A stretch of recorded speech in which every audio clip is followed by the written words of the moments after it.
Okay, yeah. Hi everyone. My name is Wenxing, and Johnny and I participated in Clay 2024 BioASQ lab, and we published two working notes for this lab. Um, the first paper is using pre-trained LLM with prompt engineering to answer biomedical question, and this is for the task 12B and synergy task. And that the second paper is use LLM and UMLS heuristics to solve nested named recognition problem. So first, I'll talk about the task 12B challenge.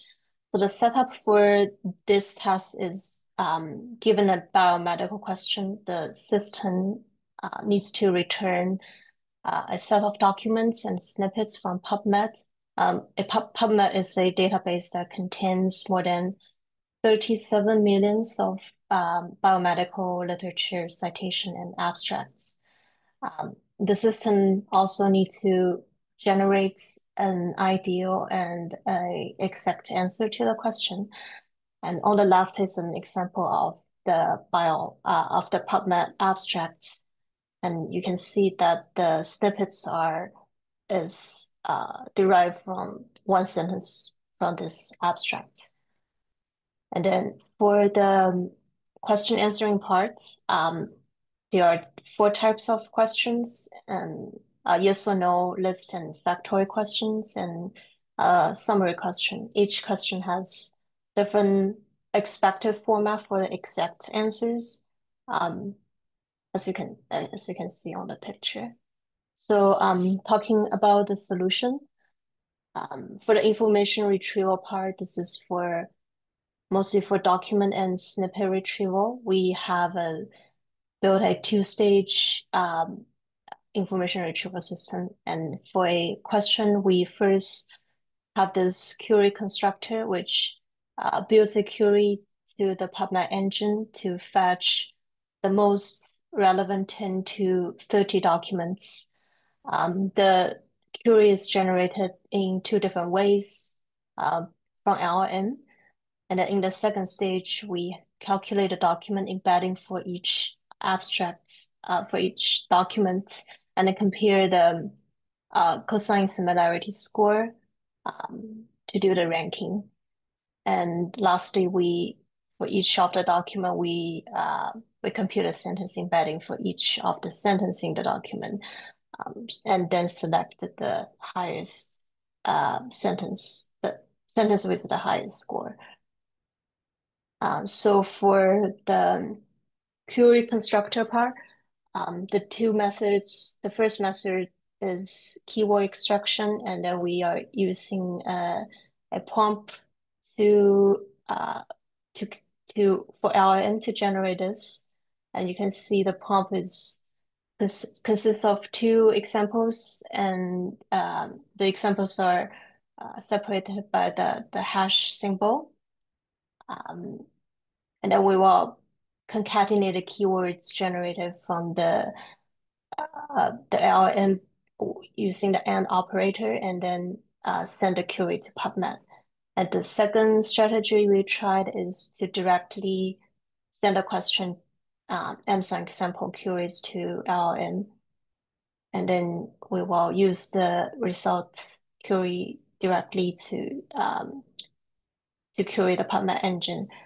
And then we found there's some scenarios where the QX is too restrictive and we get no results from the PubMed. In that case, we just fall back to use the original question and to do the search. And then next, I'll talk about the approach we use for question answering.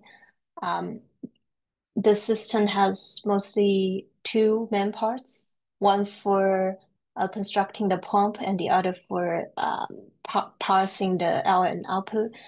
The prompt consists of, is based on the in-context few-shot learning method, and the question context is derived from either the golden snippets provided by the organizer or the snippets we generated from the information retrieval system. And then our future examples are two manually crafted question answer pairs from the training data sets.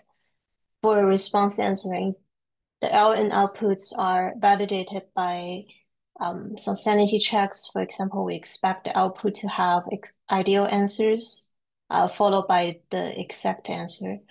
And then the exact answer for list and factorial questions must be separated by semicolon. And if we detect invalid outputs, we will resample the L in response. And then this slide shows the template we use for the question answering part. On the left is the prompt we use for yes or no question. Similarly, we separated the examples by hash symbol and we showed them showed out in the ideal response formats.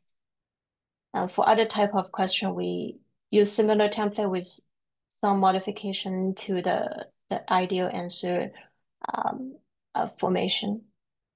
And on the right is the sample prompt and response for a list question.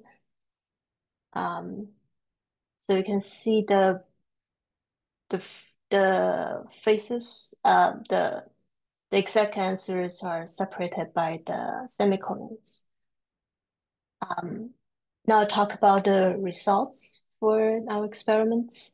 We submit some systems to round 4 of the synergy task.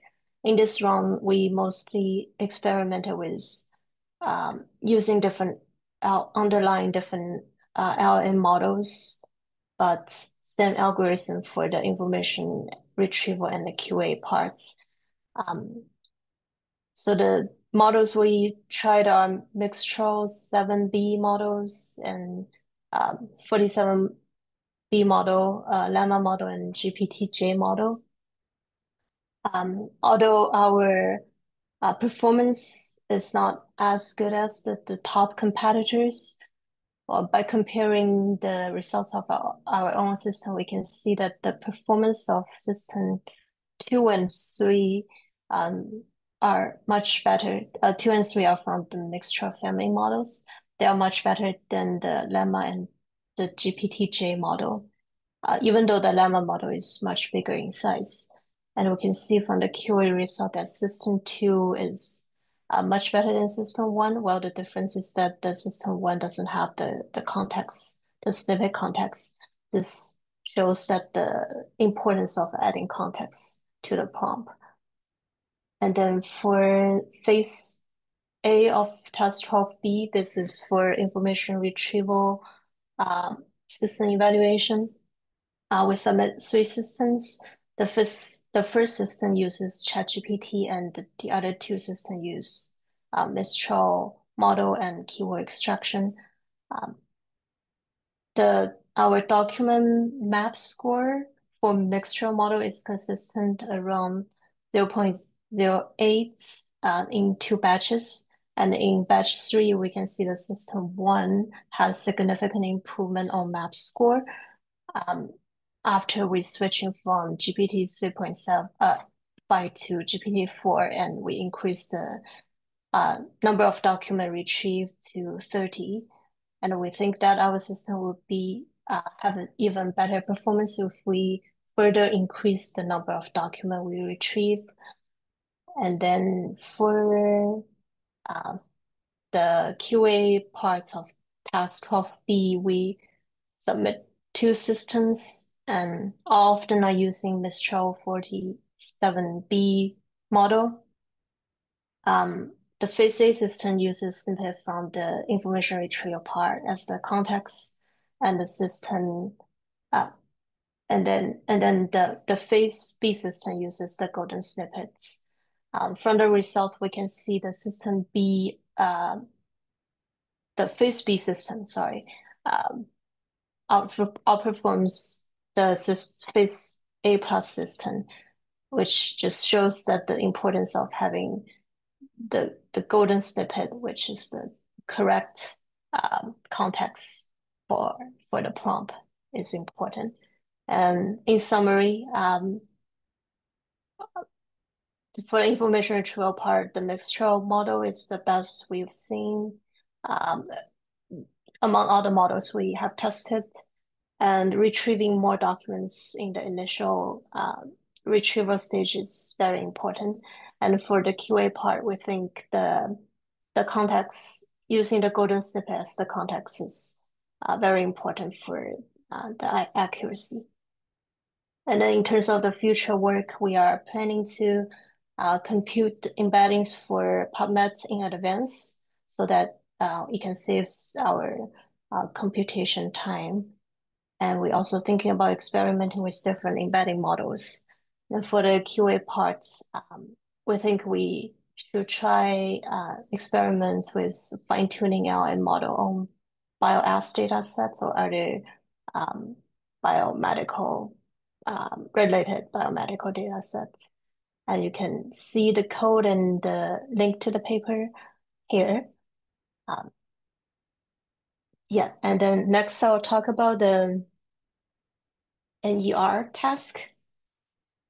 So the BioNE task is a competition to recognize 8 types of named nested named entity in an abstract, also in a PubMed abstract. And and one example is showing below. For example, in this sentence, we not we not only need to recognize cancer as a disease, we also need to recognize the outer entity central cancer as a disease. Um, the the solution we propose is to build a system using LN and the UNLS, which is a system that stores the health and the biomedical vocabulary um, to solve this problem. Um, Yeah, so as for the approach, at a high level, the system uses a general purpose LLM as well as a traditional biomedical NER model to identify the named entity in the article. And then we have this UNLS heuristics component to aggregate and filter the candidate entities and then finalize the entity type. Um, for the LM processing part, we are using Mistral 47B model again. Um, this is our prompt, which also consists of some examples and the an instruction that describe the definition of the entity type and its desired output format. The expected response is like before, also separated by the semicolons. In terms of the other implementation detail, we use the size-spacey model, the size-spacey MER model, which is trained on the biomedical corpus that can identify the disease and the chemical entities. And our UNLS heuristics is used to identify the semantics types of the candidate entities. Specifically, we use the top 5 concept unique identifier um, for a given term to retrieve their semantic type. The mappings between the BioNE category and the UNLS heuristics are mostly identical to the original in the real bio paper. Um, and if the final entity is all an entity type is only finalized only when both the language model and the UMLS heuristics agree on the entity type. And lastly, we have acronym detection. Um, as we found the acronyms in the text make up a significant portion of the named entity. Therefore, we use the spacey abbreviation detector to find them. Okay, now I'll talk about the results. We achieved 0.34 for the text sets and 0.39 F1 score for the validation sets. Um, this is not as good as the best system, um, but we are using very different methodology from what others have tried. So the figures on the on the right shows the breakdown for the validation sets. Um, so we are getting good scores on the disease and the chemical and anatomy categories. The F1 score for those are above 0.5, and then the findings in physiology terminologies are below 0.3. Um, we also find that we also try removing UNRs from our system, and we found the F1 score decreased to 0.2, which means the UNRs is very important. And we found that the reason behind it is that it's very important to help eliminate the false positive from the LN predictions. Um, so we examined the prediction results in the validation set and made some observations. First, the UNLS heuristics can only filter out some of the false positive from the LN response. Since our UNLS concept search doesn't search for the exact terms, this is especially a problem for the finding entity detection. The physiology entities contains a lot of generic terms and as well as some long faces, which are very difficult to detect. Um, Third, the context is very important in the NER task. The same phrases may have different entity types in different documents, but our UNLS heuristics only check the semantic meaning of the phrases without looking at the context, which limits the performance of our model. And lastly, our model is often unable to detect the outer nested name entities, although some of those entities are identified by LN, but they are rejected by UNLS because the UNLS couldn't find those terms in the search. Our future work has two directions. One is we can further improve the UNLS heuristics um, by adding more sophisticated rules. And the other direction is we can improve the LM model by doing more fine tuning, and um, we have a lot of data to do the training.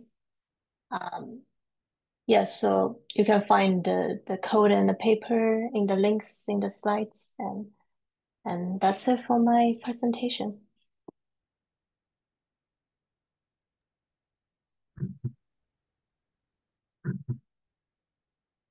This looked very sophisticated, like a very sophisticated NLP workflows. Does anybody have questions on Wenshin's BioASQ tasks and solutions?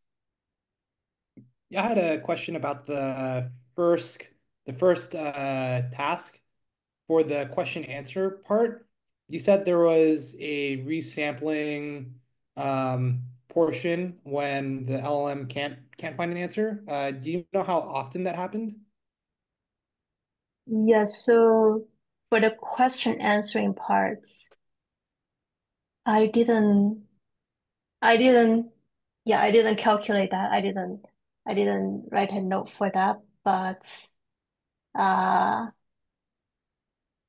I think, I think in my code I was doing like a 3 times retry.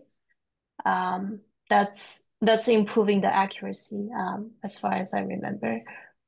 But I think the actual number may vary from time to time, and yeah, I didn't gather that information, but that's a good question. Uh, Yeah, it seems like a useful technique. I seem to it's interesting to like see the LLM workflow um in play, and like there's lots of cool stuff there.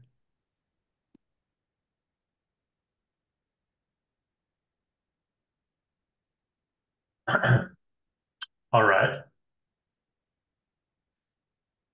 Then, yeah, thank you very much for presenting.